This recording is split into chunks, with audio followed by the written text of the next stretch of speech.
The first question I got when I walked in the room was from this gentleman right over here. What was your question? Are you going to talk about outhouses? Yeah, he's heard me talk about outhouses. That presentation is so popular, I've developed version 2 of it because there's so much material to cover. Well, I'm here today to talk about how to grow really big. That's not the topic I'm supposed to talk about. I guess I better find the right PowerPoint that I'm supposed to talk about other than how to grow really big vegetables.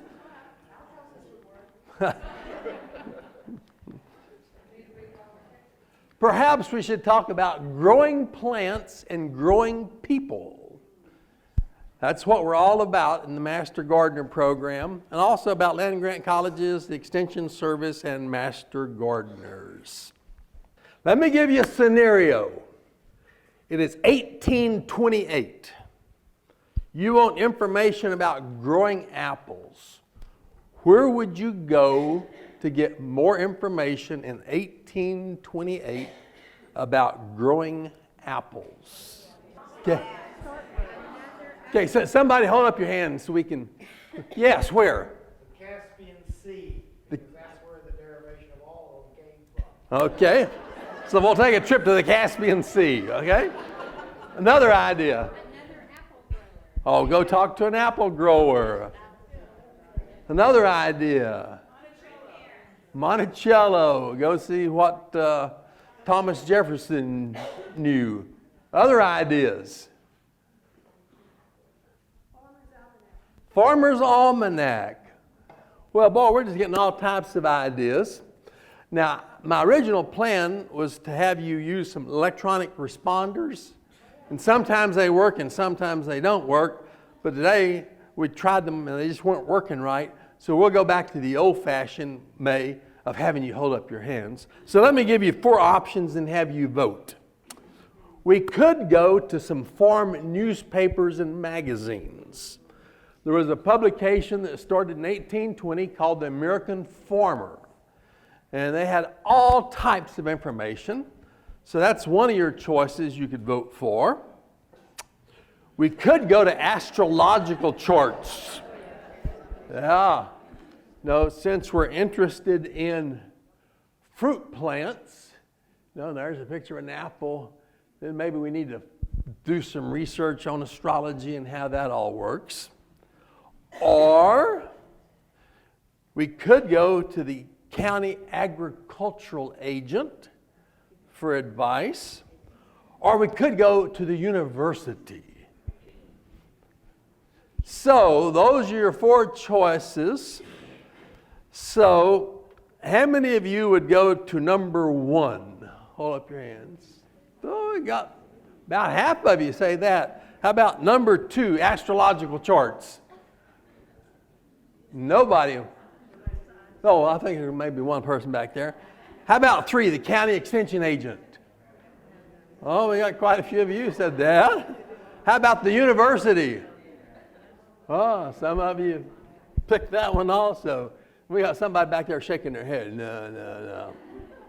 Well, let's explore these to see which one we would go to. So here we have the American Farmer. And this was an article published in 1819 on how to increase fruit size on fruit trees. It says, with a sharp knife, cut a ring around a limb that has blossoms or buds on it. Then, this should be near the stem of the tree. Then cut a second ring, a 1/4 inch away from the first cut. Then take all the bark out, down to the bare wood, and do this on several limbs, and next year you'll have a lot bigger apples. Whoa. I see people shaking their heads, huh? Well, it appears you don't know if that's correct or not correct. So, well, let's go and explore the American Farmer a little bit more. If you have people growing cabbage, the American Farmer says if you have rheumatism, get a cabbage leaf, apply to the part affected, make a nice leaf, Get a piece of flannel and put on top of it when you go to bed. That's what you do. Then that'll cause it to sweat a little bit. And if you do this 2 or 3 times, your rheumatism will go away. Y'all didn't know that. So when you work with your people you're working with, tell them this. This is what you should do. And then we always have problems with the cockroaches. Now that is a major problem. Well, here's an article from the American Farmer on how to kill cockroaches. You go out and get a black hellebore plant. Black hellebore. And then you get the roots of the black hellebore plant and you scatter them on the floor where the cockroaches are. And then it says, strew the roots about the floor at night, and next morning you'll find all the family of the cockroaches dead or dying from having eaten it, which they will do with much avidity. I mean, they really like this stuff. They will never fail to eat it while they can get it and will surely die. So that's all you got to do to control cockroaches.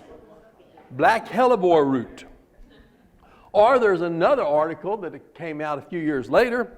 This guy became in possession of a large home, and he found it swarming with cockroaches. They destroyed or devoured such clothing as fell their way and were in other respects ever troublesome and disagreeable.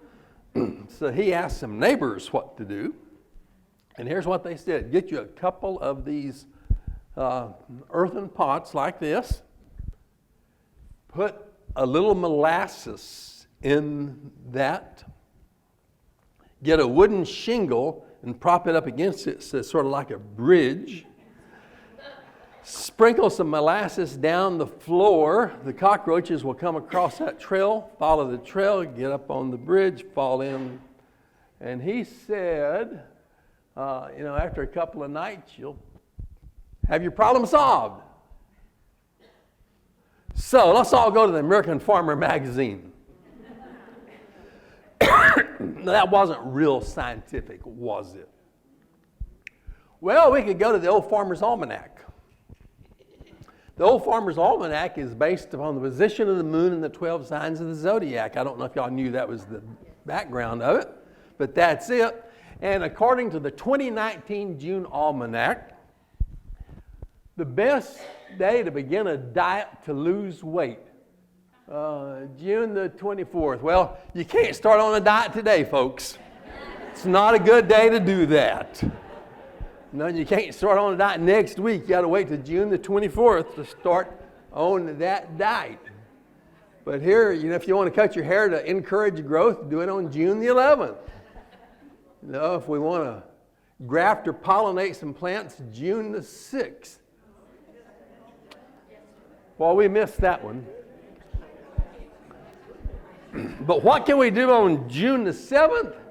It's a good time to prune to encourage growth. Oh, but you're here at the conference, so you can't do it.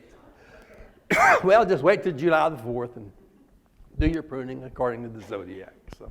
So we could go to the signs. Well, what else could we do? Well, we could just garden by signs of the moon. There are certain things we do in the first quarter of the moon, the second quarter of the full moon. So we could go to some type of information like that. Now, some of you held up your hand, you go to the county extension agent. Well, they weren't around in 1830. There was no such thing as that.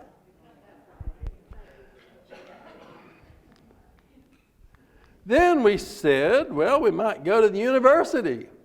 So in 1830, what universities existed? Well, Harvard came into existence in 1638, followed by William and Mary, Yale, Princeton, Columbia, Brown, Rutgers, Dartmouth, and the University of North Carolina was chartered in 1789. It didn't get rolling until 1795. So what would we learn if we went to the universities? Not much. Well, let's go to Harvard. We show up at Harvard and say, hey, what can you tell us about apples?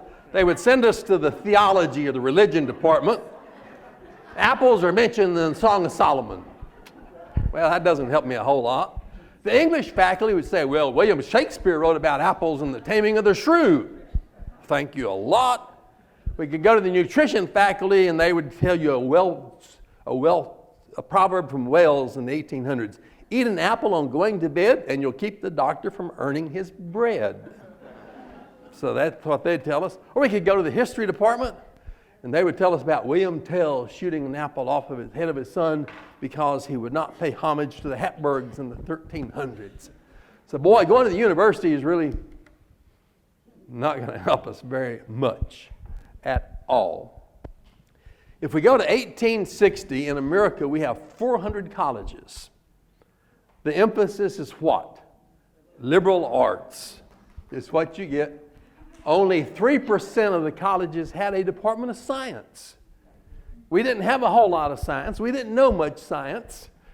So we got to change this. We need to solve this problem. So if you had a clicker, but we'll hold up our hands, there was a federal act enacted which created an agricultural college in every state.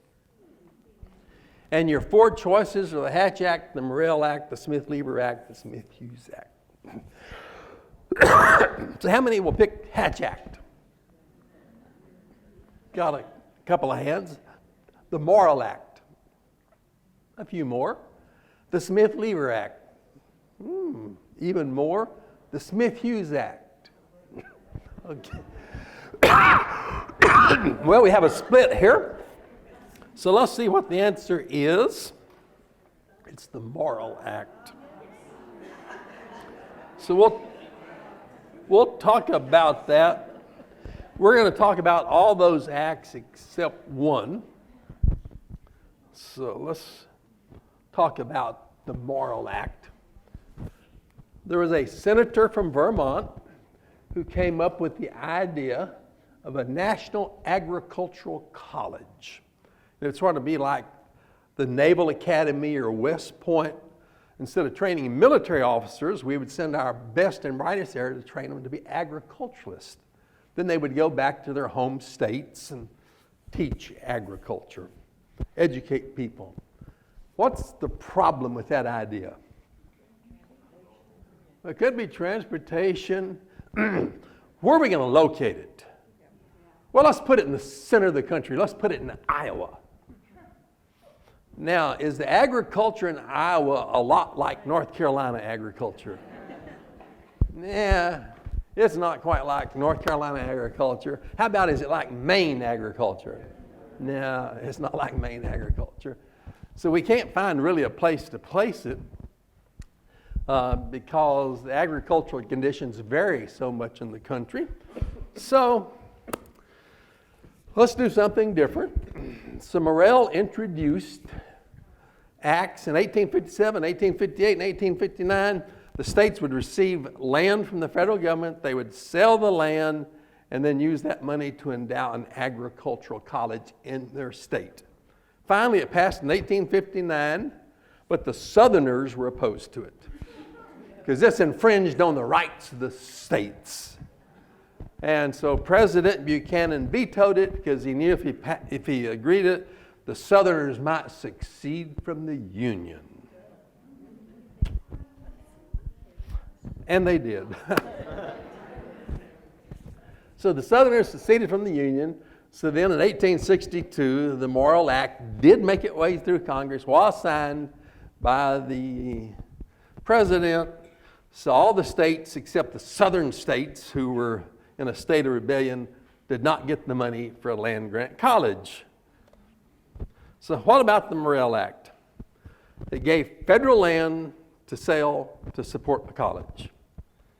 And you got 30,000 acres per senator and representative in Congress. So the more populous your state was, the more money you would get. And if there were no public lands left in your state, you would be given land out west to sell, called land script. So that's the way it worked. And you're going to invest the money and build this college. These colleges were known as land grant colleges because that's how they were funded. Now, if you look at the Morrill Act, this comes directly from that act. It says you're going to have at least one college in every state where the leading object shall be agriculture and the mechanical arts.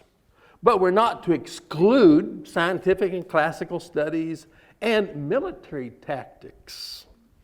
Why did they put military tactics in there? Well, at that point in time, the South was doing pretty good. So the northern states needed some trained military people. So they put military in there, and that's why most land grants have ROTC today. But this is to promote the liberal and practical education of the industrial classes. That means the common person. This is not for those folks who go to Harvard. This is not for the elite. This is for the common person. We're to teach agriculture and mechanical arts. And the reason it says at least one college, we have some states where there's a college of agriculture and a college of engineering, like Georgia and Georgia Tech. Now, one does the engineering, the mechanical arts, one does the agriculture. So that's why in some states there were two colleges. Massachusetts was another. They had MIT, which did the engineering, and then they had the Massachusetts Ag College. So after this legislation was passed, 12 states said, oh, we'll just go out and create a brand new college. Start with this clean slate. 19 states says, well, we got some already existing colleges, so we'll just let one of those become the agricultural mechanical college. And 6 states designated existing private colleges as land-grant colleges. So those are the 3 things that people did after the Morrill Act. So what did North Carolina do? Did we create a brand new ag college? Did we designate an existing college to be the land-grant college? Or did we assign this to a private college? So how many think we did number 1? A few of you. How many think number 2? More of you. How many say 3? Okay, not 3 didn't happen. So most of you said designate an existing college. So what college are we going to designate here in North Carolina? What do you mean UNC? UNC is a liberal arts college. They're like Harvard. And we're going to make them the land-grant college?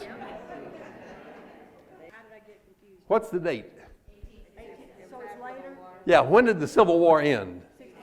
1865. So after the Civil War ended and we became the United States again, then the southern states were allowed to create land-grant colleges. So in 1866, the state of North Carolina says, yes, we will have a land-grant college. And who's going to be the land-grant college? The University of North Carolina, Chapel Hill. They've existed forever. So we're going to have them be the land-grant college. Well, why are we today here at North Carolina State if UNC is the land-grant college? They failed, they abdicated it. Well, what happens? UNC embraced the funding, but not the mission. They did not want to work with the poor, run-down farmers.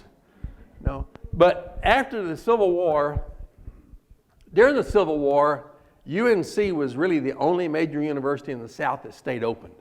They stayed open during the entire Civil War. But after the Civil War, they eventually closed down. And so finally to open back up, oh, look, we got money here. We can operate again because the state of North Carolina was in ruins. And so, yeah, we'll be the land-grant college because we want the money that will help us out. Well, in 1886, the Progressive Farmer magazine ran an editorial. And if you don't know, the Progressive Farmer magazine started here in Raleigh, and it was based in Raleigh for many years. So they ran this editorial that says, after a period of 11 years of laborious effort and an expenditure of $82,500 of money given our people by the government, we have at least succeeded in getting a College of Agriculture and Mechanical Arts. It is a model of architectural beauty and admirably equipped in all of its departments. It is located on the 48th page of the catalog of the university. So in other words, it's not really a real agricultural college. The catalog says that 2 courses are offered in this elegant paper college. Offered is a good word. These courses, we presume, have been offered to our farmer boys for these 11 years, but we searched the catalog in vain to find one who has availed himself of the offer. If you go back in the 1800s and look at college catalogs, they listed all the students in their majors. There were none. At one time, there were 4 students in the agriculture course at the University of North Carolina. They hired a professor to teach agriculture, and his first publication was How to Taxidermy a Squirrel. Real helpful, yes. Taxidermy a squirrel. The Grange, which is an agricultural organization, got real upset with UNC. They went and talked to the president. The president's name was Battle. And he says, well, the Morrill Act requires us to teach Latin and Greek to our students and our ag students. The Morrill Act says teach branches related to agriculture. It doesn't say teach agriculture. So we can teach botany, that's related to agriculture. We can teach geology, that's related to agriculture. We can teach chemistry, that's related to agriculture. And so that's what they were doing. They were teaching courses related to agriculture. And the farmers in the state were upset. But I don't want to single out UNC. Yale was the land-grant college in Connecticut, and they graduated 7 ag students in 24 years at a cost of $180,000. And the farmers up there were irate. In Dartmouth, which is in New Hampshire, they would have school assemblies. The agriculture students had to sit in the balcony. They couldn't sit with the rest of the students. There was a different admission standards for the agricultural students. Brown in Rhode Island had similar problems. So this is sort of a widespread problem where we said, okay, you're the land-grant college. So what do the folks at UNC know about farming? Well, they knew how to pose for pictures. Now, don't you think that guy on that plow really knows how to handle those horses and do those things? No. Yeah, but yet they took great pride in the fact that they were the land-grant college. So in 1886, the State Board of Agriculture here in North Carolina called for a meeting of farmers in Raleigh. And a ton of farmers showed up. And they were protesting the fact that we really didn't have a real college of agriculture. We needed a real college of agriculture. The president of UNC was requested to talk with the people, and he did. But then he realized very quickly that it would probably be in the best interest to relinquish their land-grant funds. So he did. Said, we don't want to be a land-grant college anymore. And then in the history of North Carolina, written by President Battle, he has 2 volumes. And then he said, well, what was the effect of that decision to give up our land-grant funding? Well, we lost $7,500 a year. But no longer were the farmers mad at us because they thought we were cheating them. And number 2, they quit hounding us to have cattle and machinery on campus. And number 3, we would never be a great university if we were saddled with these students. And number 4, it was very hard to govern the university with these types of students. And that's written, now you can read what he had to say. So what happened? the state legislature created North Carolina A&M College. And the main important thing to remember from this brief history is we need a college to teach agriculture and mechanical arts, and it's for the common person. It's what it's all about. So that's why we exist. In the same year that NC State was established, there was an act passed called the Hatch Act that some of you voted on earlier, and this established agricultural experiment stations at the land-grant colleges. One of the problems, if you look at the Morrill Act, it said nothing about doing agricultural research. It just said teach agriculture. So where are you going to get the knowledge to teach agriculture? I guess the old Farmers Almanac or the American Farmer magazine. So there's a real problem. So we said, we got to do research. And the main problem we had in North Carolina in 1887 was in the sales of fertilizer. If you go buy a sack of fertilizer and it says it's 10, 10, 10, how do you know it's really 10, 10, 10, just not a bunch of sand and sawdust? Well, you don't. So the first thing we did in North Carolina after we established the experiment station is started testing fertilizer and got rid of some of the fraud that was going on. And then we started researching blueberries and all types of things. Texas, cattle tick fever was a big subject that was researched.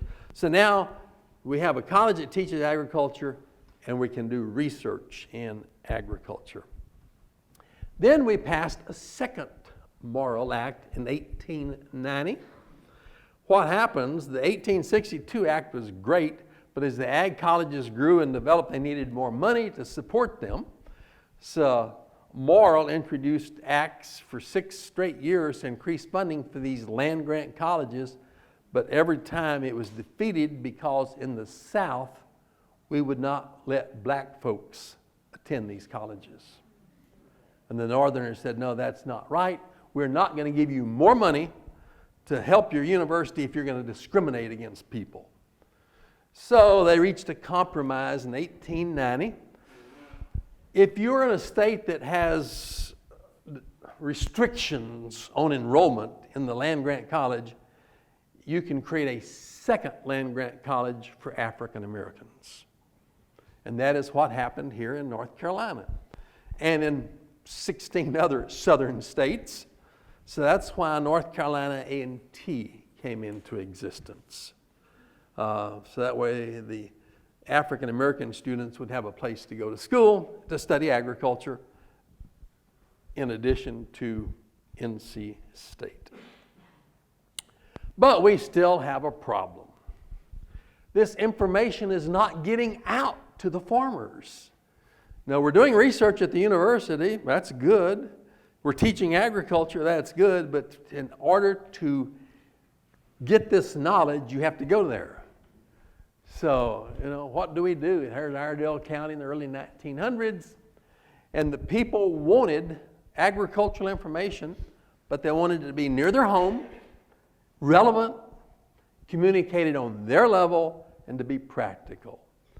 So how do we do that? What is the solution? Well, several groups started providing this type of information. We had some ag colleges say, we'll go out and we'll do some things in the neighborhood. Then we had some state agricultural societies that says, we'll go out and we'll bring information to these communities. The state boards of agriculture in some states said, we'll go out and do this. And then some elementary and secondary schools said, we'll teach about agriculture in our schools. And then there was a group called the General Education Board, which I'll mention more about in a moment, said, we'll help educate folks.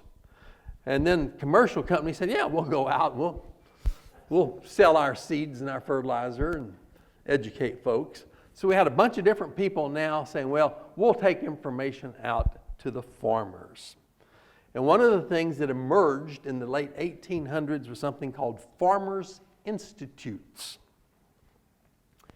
And Farmers Institutes were basically traveling shows of agricultural experts who went from community to community, and this would be a 1, 2, or 3 day meeting, and they would have a variety of topics they would talk about. And they were sponsored by a variety of groups. One of the most funny stories I've ever heard about these ag institutes, farmers institutes, occurred here in North Carolina. There was a group of people that would go from town to town to town putting on these programs. And you'd hear one speaker. If you were a speaker, you might hear another speaker 8, 10 times. And after a while you sort of get tired of listening to him, so you sit out back waiting for your turn to speak. So one of the Farmers Institutes, the guy got up and started to speak, and people sort of giggled a little bit. And then he talked a little bit longer, and they started laughing, and he couldn't figure out what was going on. But what was happening, the speaker prior to him had heard this guy speak so many times, he gave his presentation. So when this guy got up to speak, it was sort of funny. So that could happen. But here in North Carolina, we established Farmers Institutes in the 1800s. The State Board of Agriculture was responsible. And so we went around the state holding Farmers Institutes. Now, we had, for speakers, university professors and experiment station staff. However, farmers had a deep suspicion of these scientists, and few trained men could speak in a manner intelligible to the farmers. They spoke over their heads. And one of the problems we had early on in our ag colleges was, where do you find an ag professor? And we imported a lot of people out of Germany because they had some ag colleges, so they might be hard to understand. But the most popular speakers were the well-known farmers in the state and local farmers. And then we had the State Department of Ag staff. So this sort of has some implications on why we have master gardeners. Who are the people going to listen to? Some hotshot professor from North Carolina State, or somebody who has a reputation in the community for being an expert? Some of the topics you would see at the Farmers Institutes were how to increase profits in dairying, maintaining soil fertility, are sheep profitable, potato growing, good citizenship, national grange, rural roads, and sometimes at night they would have musical programs, entertainment, but during the day they had topics, and they normally were 30 minutes in length, because otherwise you'll lose the people, and they had a question box. So if you were too afraid to ask a question during the meeting, you'd put your question in the box and it would get answered. So that's the way the Farmers Institutes worked. And then, but the problem we have here in North Carolina is, how do you move around the state? The roads were terrible at that point in time. So we started demonstration trains. And we'd take a train out and it would go on a circuit. One train in 1919 was the Bladenboro to Rutherfordton train, 800 miles round trip on the Seaboard Airline Rail, and they held 30 institutes. So they'd go from town to town to town and educate the farmers and the homemakers. There was a second one that went from Hillsborough to Murphy. And they had one car that was equipped with kitchen appliances. So we'll bring the ladies in and show them all the latest kitchen appliances, and we'd demonstrate how to use these new things. So that was popular. And then one car contained farming implements, and the implements were explained. And if a team of horses were available, they'd download the implements and go out and demonstrate how to use this farm equipment. And this was very popular. And this is inside one of the trains. And so this was a way to get information out to the general public. And if you look at the number of institutes in North Carolina, when you see in 1911, 1912, 1913, 1914, we were averaging over 500 institutes a year. So that was how to get information out to the farmers. And by 1908, we had them in 95 counties. So they were very popular. every year there was a state institute where all the farmers in the state would come together. Well, we decided to hold a women's institute. But the Women's Institute was held at the same time as the Farmers Institutes, and North Carolina claims to have been the first state to have a Women's Institute. In 1902, something was happening in Texas, the boll weevil. Yeah, boy, a nasty critter. And the United States Department of Agriculture sent a guy named Seaman Knapp to Texas to conduct a farm demonstration on how to control the boll weevil. And what he did, he went down there and gave some suggestions on how to handle them. He picked out one farm. The farmer agreed to farm the way he was instructed to farm. And lo and behold, the demonstration worked. Yeah. And so then we need other farm demonstrations to go. And they hired Seaman Knapp to put on the farm demonstrations. Let me tell you a moment about Seaman Knapp. He was born in New England. He was the principal of a females' school. He was playing softball with the girls one day, slid into second base, bunged up his knee, and he was crippled. So what did the doctor say? Go west. That was the remedy. So he went west. He became a publisher of a newspaper, and he raised sheep on the side. One day he was working the sheep. A sheep ran into his knee, and he was cured. Yeah. Yeah. Yeah, he was cured, and he became president of Iowa State University.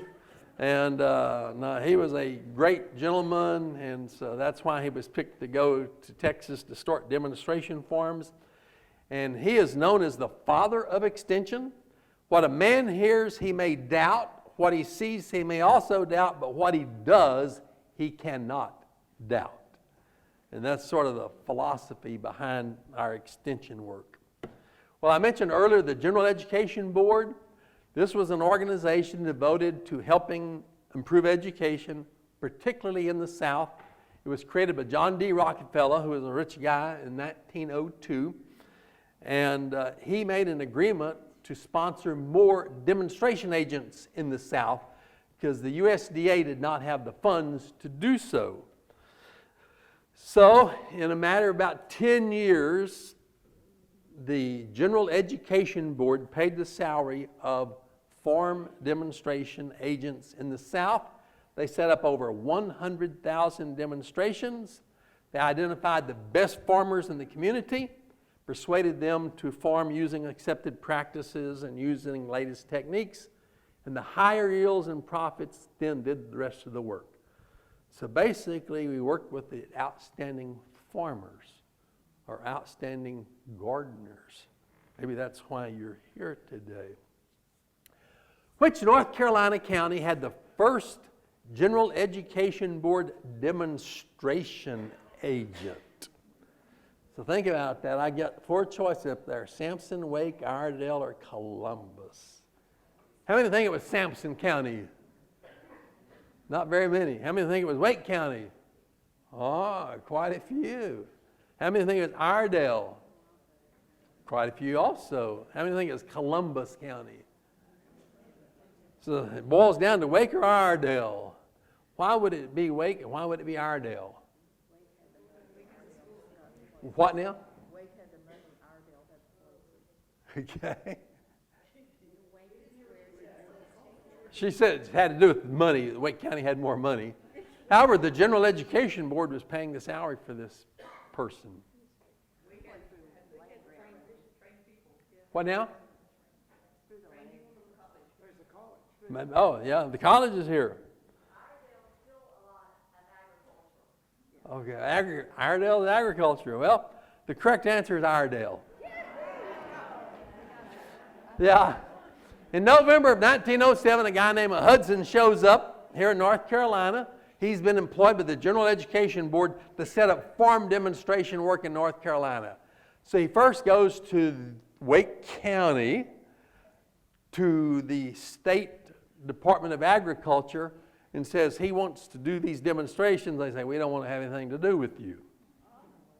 So then he comes to NC State. Well, we just don't have a space for you. So the people in Iredell County says, yeah, we'll welcome you. So he goes to Iredell County, and he starts in November, but November the 18th, they hire a guy to be the first demonstration agent. His name is James Butler, and then he set up demonstrations. And as time goes by, Mr. Hudson finally is moved to Raleigh, to North Carolina State, because they say, hey, he's doing good stuff. We want to get in on the action. And so by 1909, we had 20 counties that had demonstration agents doing agriculture. Then we hired a lady named Jane McKimmon. She had been a Farmers Institute lecturer. So she had been going around the state doing Farmers Institutes. So she was put in charge of doing demonstration agents. So by 1914, we had 37 demonstration agents, and they did a lot of work with girls' tomato clubs. Does anybody ever wonder why we have a building on campus called the McKimmon Center? It was named after Jane McKimmon, an early extension worker. And then we had a guy in charge of the corn clubs. And I'll mention that in a moment. His name is I.O. Schaub. And if you go over to Schaub Hall on campus, you can get Howling Cow ice cream. Yeah, but what happens, some of the schools said, hey, we need to improve what we teach. So the schools started corn clubs. In the early 1900s, boys had to grow an acre of corn. They had to keep records on it. The top right is Robeson County. But here are some various pictures of the boys. The boys' corn yields were twice the state average, because they listened and formed according to what the experts said and not exactly the way Dad always did it. Several years ago, I had a student in one of my classes from Missouri. I was taking my class by distance ed, and she went out and interviewed some people who were rather old who had been in boys' corn clubs. And she got a story about one boy was joined a corn club. He grew an acre of corn, and his dad plowed it under because it made the dad's corn look pathetic. And I thought, that's some story. So early on, our State Board of Agriculture was sponsoring corn clubs work. The General Education Board was sponsoring corn club work. So a lot of people doing corn clubs work. And it interested farmers in improving farming methods to their son. And it educated future farmers to advanced agricultural practices. It led to other clubs being established. And it made schools more interesting. At this point in time in America, in the early 1900s, our schools were boring. You memorized stuff, you recited it back. And the way you had to recite it back, you had to stand with your feet about 12 inches apart, your hands behind your back, and you had to recite what you had memorized. Now, if you fidgeted around, the teacher would get a piece of chalk and draw a line on the floor and say, toe the line. And that's the way you're supposed to recite stuff. But the success of the boys' club led to tomato clubs. And the girls had to grow 1/10 of an acre of tomatoes. And then they ate some of them, they sold some of them, they canned some of them. The picture on the bottom right is from Union County, the girls' tomato club there. And that was a very popular feature of our extension outreach, except it wasn't called extension at that point in time. The girls kept detailed records. And in our library, we have over 70 records of the girls in the tomato clubs. It is hilarious reading them. Next time, I'm not going to plant my tomatoes near the chicken house. apparently the chickens liked tomatoes. And they would make observations on what they were going to do different next time. And I'm going to plant earlier, or I'm going to sucker my plants, or I'm going to do this, or I'm going to do that. But now you can go to the library right next door and look at those, and most of them are online. But what happens because of the girls' tomato clubs that we were running, the mothers wanted to be educated. And women developed their leadership skills because they formed local women's clubs. And there was a lot of interaction between the races in these clubs. And community canneries were established in some counties. Money was saved, nutrition was improved. And so let's talk about the ultimate solution. So all of these things that were going on, Corns Clubs, Boys Clubs, Farmers Institutes, the General Education Board, demonstration agents, we had a whole bunch of people doing stuff, but it was disjointed, it was sporadic, it was lacking in uniformity. We need to come up with some way to combine everybody's efforts. So there was a national effort to improve the situation, and it resulted in the passage of some act which established a national system of extension work. So was it the Smith-Lever Act, the Smith-Hughes Act, the Food Production Act, or the Agricultural Adjustment Act? Which one of these started the Extension Service? How many think it's number one, Smith-Lever? About 35% of you. How many think it was Smith-Hughes? About the same amount. How many think it was the Food Production Act? Nobody. Agricultural Adjustment Act. A few of you. So you're sort of split on Smith-Lever and Smith-Hughes. So which one is the correct answer?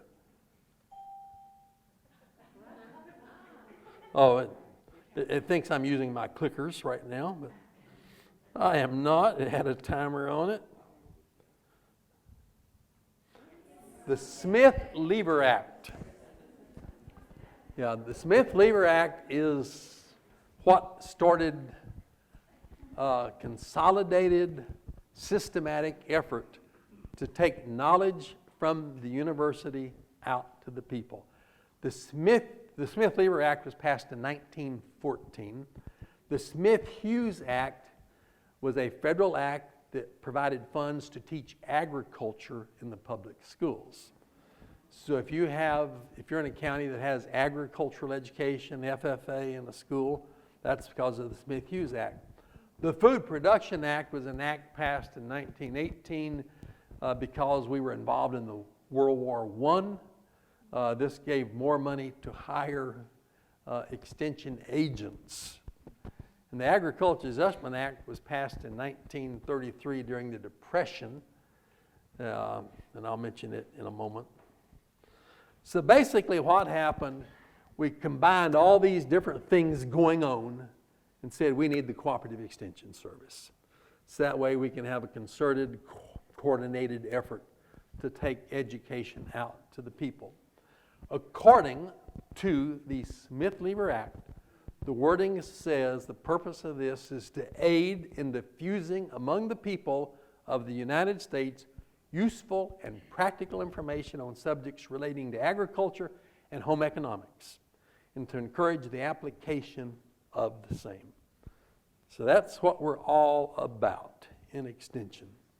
Now, as I look at Extension, I think we've gone through 6 different eras, and this is my own interpretation. This didn't come out of a book. So let's talk about these 6 eras. Which era do you think the master gardeners emerged? I hear 5, I hear 6. 3 and 4. Do I hear 1 and 2?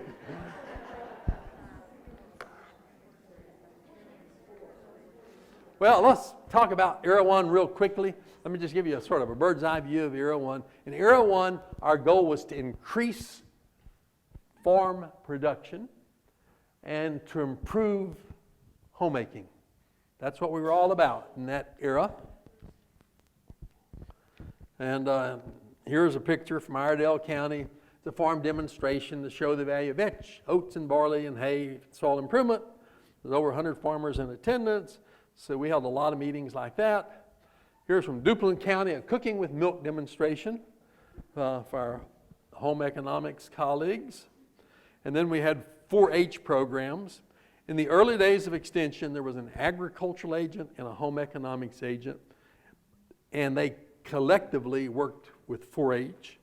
And then as 4-H grew, then we had 4-H agents also added to the mix. So the emphasis was still on agriculture and home economics. In Era 2, we had two things happen. The Great Depression, and what happens with the Great Depression, we also had a lot of bad dust storms out in the Middle West of America. So farmers decided they would grow more crops because of the Depression, but then the more crops we got, the prices went down, and so we had some government programs to convince farmers to set aside land. And the main goal of Extension was to educate farmers about all these programs. The Agricultural Adjustment Act is where farm subsidies got started that we hear about. Farmers agreed to reduce acreage and surplus crops in return for benefit payments. We also established the Farm Credit Administration, which gave loans to farmers, the Soil Conservation Act to establish Soil Conservation Service, and we brought electricity to the farm with the Rural Electrification Act. So during the Depression, during Era 2, the county agents went out and held meetings in every township to explain the AAA rules. They made federal loans. They tried to convince the farmers to reduce acreage, and they convinced farmers electricity would not make the cows go dry. There was concern if we brought electricity to the farm, the cows would go dry. So here's a photo of the farmers in the county agent office receiving AAA checks. Here they are constructing terraces out in Yadkin County to prevent soil erosion. Here's an electric motor. Now, having an electric motor on a farm is considered newsworthy. Let's take a picture of the electric motor. And there was a lot of emphasis on electricity. There was a poem published in Electricity is the servant, make it work for you. Then baking days won't be so hot or wash days be so blue. Your cows will be contented with a milker fine and bright. The kids will like the music from the radio at night. Your feed will be ground easily, your baby chicks kept warm. The whole family will be happy with electricity on the farm. Yeah. And here's a Tennessee farmer. He said the greatest thing on earth is to have the love of God in your heart. And the next greatest thing is to have electricity in your house. So Extension did a lot of work with electricity back in this era. Then we go to Era 3. So this was the war. And the emphasis was on winning the war. We needed to increase food and fiber production. So the first era, Extension, let's increase food and fiber production. Second era, let's decrease food and fiber production. This era, let's increase it again. And we encouraged conservation efforts to aid in the war effort. And we did a lot of things to support the war effort. Everybody was encouraged to have a victory garden. And it says, eat what you can and can what you can't eat. And during World War II, there was something called the 10 Cannoneers. This was an elementary school program where elementary kids would collect tin cans. They would cut the ends off of them, flatten them, take the labels off, and then they'd turn them into school. Then they were recycled. And depending on how many cans you turned in, you got a stripe that goes on your sleeve. You could be a corporal or a private or a sergeant. Japan controlled 70% of the tin production at this time, and Japan was in the war. Here in North Carolina, we collected scrap metal, and we took the scrap metal and sold it, and the money would be used to build a Liberty ship. The Liberty ship would carry supplies to Europe, and here in North Carolina, we raised enough money for 2 Liberty ships. One was named from the USS Terrell. The 4-H kids in that county came up with enough to do their own ship. And that's because there was a lot of efforts to drain that area, and it didn't work, so they left all the equipment out in the fields. So they collected all that equipment. And the other boat was named the USS Cassius Hudson after the first demonstration agent. Then they collected rubber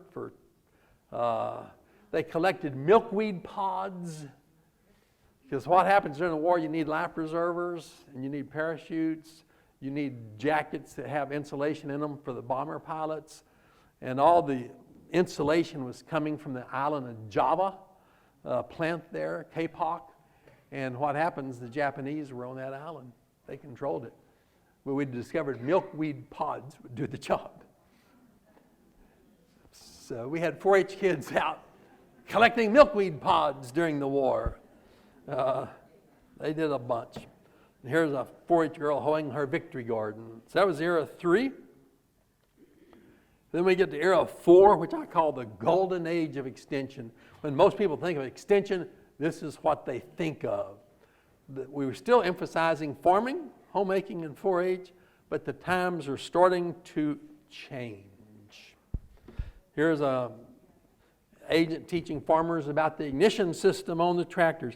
In 1955, in North Carolina, we finally had more tractors than mules doing the farming.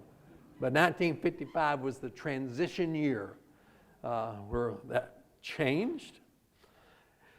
And then we taught homemaking skills. There's a 4-H member demonstrating how to make soft custard. And here is a person over in Statesville talking with 2 home demonstration agents from Yugoslavia. And so we've done all types of things. Era 5 is what I call the diversification era. The focus of extension is starting to broaden. Let's just not work with farmers and homemakers. Let's work with everybody, all segments of society, not just farm families. And our goal no longer is agricultural home economics. It's to deliver research-based knowledge to people, all people, to make their lives better. So if you said this is when master gardeners started, you're correct. This is when we started master gardeners. I'll go ahead and mention number 6, then we'll go back to number 5. And number 6 sort of started in 1985. We're going to address societal issues. We're going to look at food deserts. We're going to look at nutrition. We're going to look at child care. We're going to look at everything that has an impact on agriculture, the family, the environment, and communities. So that's where we are today in extension. So let's go back to the Master Gardener program in era 5. Nationally, where did Master Gardeners get started? Was it at the Tacoma Mall in Washington State? Was it at the North Carolina State Fair in Raleigh? Was it at the Olympics in Atlanta? Or at the Whispering Pines Retirement Center in Florida? So those are your 4 choices. So how many think it started at the Tacoma Mall in Washington State? Boy, look at that. Everybody thinks that. How about at the North Carolina State Fair? Oh, we got a few that says that. How about at the Olympics in Atlanta? Nobody picked that. Whispering Pines Retirement Center. Yeah. Whispering Pines is where my mother and father-in-law lived for a number of years. But there was no master gardeners there. It was at the Tacoma Mall in Washington State. So the great majority of you got that correct. Now what happens in 1971, there were 2 county agents. They were really extension specialists, and they were assigned to work in 2 counties, King County, which is Seattle, and the next county south, which is Pierce, which has Tacoma. And one was urban horticulture, one was commercial horticulture. And they were charged to set up educational programs, but they got so many darn calls and inquiries from homeowners, they couldn't do their job. Because all these people were coming and asking questions. So what they asked the administration what to do. The administration says, well, let's just use mass media. So one of these guys had a television show and a radio show. And as a result of that, that put the word of extension out even further. So then everybody knew where to go to get help on gardening. And so, what are we going to do? So they said, well, maybe we should recruit and train some volunteers to help do the work. And they said, this is going to have to be very selective. We just can't have anybody trying to give advice. They might be reading the American Farmer magazine. And both of these agents had studied in Germany and had worked in Germany. And in Germany, they have titles for proficiency levels. And the top proficiency level in horticulture in Germany is a Gartenmeister. So they said, we could just sort of change that to Master Gardener. But if you go over to Germany, you will see der Gartenmeister, Gartenmeister Plant Shop. So they sort of appropriated that name. So they set up a trial run. So they went to the Tacoma Mall with a plant clinic. Now they advertised, we're going to have this plant clinic, and they brought in some extension specialists, and they were inundated by people coming to the mall with questions about plants. So they said, hey, this is something we need to consider doing, but they needed a bunch of volunteers to staff the clinics. And there was a magazine out in the West called Sunset, and they had a person who covered the Tacoma clinic at the mall. So they ran an article, wanted expert gardeners to become master gardeners. 600 people responded. Said, hey, we're willing to do that. So all of the applicants were interviewed, 300 were selected, and about 200 were trained. And they had 8 hours a day, 1 day a week for 5 weeks. They took a subject matter exam at the end and a pesticide lasting test, and the rest is history. We have master gardener programs in every state. And I would have put all 50 logos up there. There's not enough space, but it's really interesting. Somebody should make a patchwork quilt of all the master gardener logos. That would really be neat. These are the Texas Master Gardener. They got a blue bonnet in there. I'm from Texas. I think that's appropriate. The Oregon State one still has a flower in there. Now they do pot out there. So. Yeah. But it became nationwide. So here in North Carolina, which county has started the Master Gardener program? Was it Durham County, Pitt County, Cumberland, or New Hanover? How many think it's Durham, Pitt, Cumberland, New Hanover? Yeah. You think it was Wake County? That's not a choice? Okay. Well, we'll explore that. Officially, it's New Hanover. It occurred in 1978. They established a garden hotline that's staffed by volunteers. Durwood Baggett was the county extension director. He made a trip to Florida. He saw what they were doing in Florida and said, hey, this is a good idea. Now, let's train some volunteers and let them communicate the research-based information to the public. So that was started in 1978. But about the same time, Wake County Extension Director Victor Lynn and Agent Larry Bass, who's pictured, decided to develop a training curriculum for volunteers, and the first class of Master Gardener volunteers in the state was graduated in 1979. And in that same year, New Hanover expanded their garden hotline into a full Master Gardener program. So that's sort of what got started. By 1990, we had 21 counties doing Master Gardeners, 509 volunteers, 16,000 hours. The Master Gardener Volunteer Association was formed in 1991, and the rest of this is pretty much history. So what do Master Gardeners do? Enhance local food security, beautify yards and neighborhoods, create habitat for pollinators, birds and wildlife, connect children and families with nature, cultivate environmental stewardship, promote health and well-being through gardening, better nutrition, physical activity. So these are some of the outcomes that we strive to achieve in the Master Gardener program. So last year in North Carolina, Which of these is correct? There's 1831 master gardeners in 49 counties, 2488 in 62 counties, 3,236 in 88 counties, or 4,946 master gardeners in 99 counties. Three. Yeah, now Charlotte showed this in the last session. So if you missed it, no, shame on you. Yeah.